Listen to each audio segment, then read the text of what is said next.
The summer of 1856. Indianola, Texas. A small Gulf Coast town wakes up one morning to find that it has somehow just imported the United States Army's first 33 camels. The wagons can't take them, the mules won't go near them.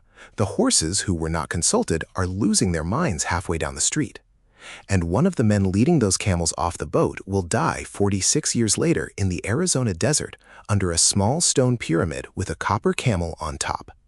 His name was Haji Ali. The soldiers couldn't quite get their tongues around it, so they called him Hi Jolly. To understand how a Greek-Syrian Muslim cameleer ended up running a U.S. Army experiment in the deserts of the American Southwest, you have to go back to a Senate appropriation in 1855. The Secretary of War at the time was a Mississippi senator named Jefferson Davis, a year or so before his life took a rather different turn entirely. And Davis was looking at a map of the new American Southwest, and he was not liking what he saw. The Mexican-American War had just handed Washington the better part of 7 future states: New Mexico, Arizona, Utah, Nevada, pieces of Colorado, Wyoming, and California. On paper, that's a lot of country. On the ground, it was mostly desert that didn't care whether you were the United States Army or not. The Army moved on mules. Mules drank a lot of water. Mules died of heat. Mules required pasture that between San Antonio and Yuma basically did not exist. Davis had been reading reports out of British India and French Algeria, and he had an idea.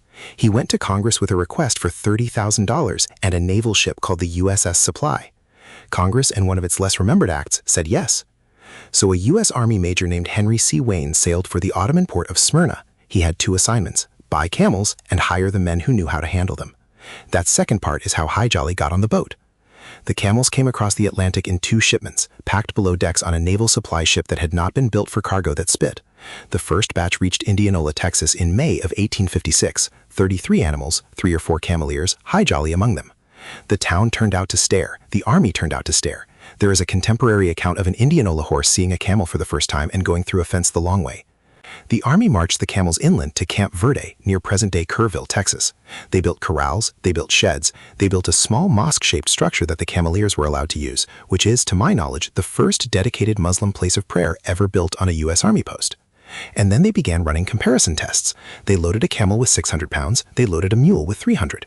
They sent both of them out into the Texas hill country and waited to see who broke first. The mules broke first. The mules broke faster every time. Camels, it turns out, do not need water the way other pack animals need water.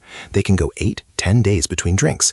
They will eat the creosote bush, the prickly pear, the mesquite. They will eat scrub that kills almost everything else that tries. In 1857, the Army handed 25 of the camels over to a young lieutenant named Edward Fitzgerald Beale. Beale had orders to survey a wagon road from Fort Defiance, in what is now western New Mexico, all the way to the Colorado River. The road he laid down would, 80 years later, be paved over and called Route 66. Hi Jolly went with the expedition. He fed the camels, he saddled them, he kept them moving across country that should have killed them. And the Army officers who had been grumbling all winter about the smell of camels stopped grumbling about the smell of camels. Beale wrote in his journal that his admiration for the camels was increasing daily. He called them, and I'm quoting, the most docile, patient, and easily managed creatures in the world. That is a real quote from a real Army officer about camels in Arizona. I just want you to sit with that for a second. The expedition crossed the Colorado River at the end of October. The camels swam it. The mules, by every account, watched in something close to disgust. Beale's wagons came across on rafts. The camels came across using the only swimming technique camels are evolved to use, which is to assume that drowning is somebody else's problem.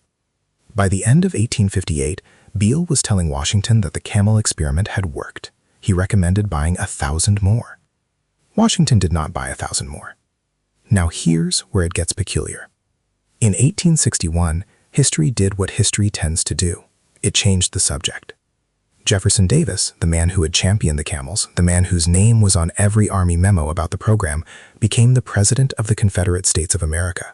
Suddenly, the United States Army's pet logistics project was a project that had been pushed by a man the Union was actively trying to capture. The Army had bigger problems. The Army was at Bull Run. The Army was at Shiloh. Nobody in the War Department had time to be checking on a herd of camels in West Texas. The cameleers drifted. Some went home to the Levant. Some stayed and looked for any work at all. By 1864, the surviving Camel Corps animals were rounded up and auctioned off in California. Some went to a circus, some went to mining outfits in Nevada, some were sold to ranchers who promptly decided they did not want camels and turned them loose in the desert. For the next 60 years, prospectors and railroad surveyors and the occasional terrified cattle drive would report seeing a camel out there in the Sonoran, sometimes alone, sometimes with a foal beside it.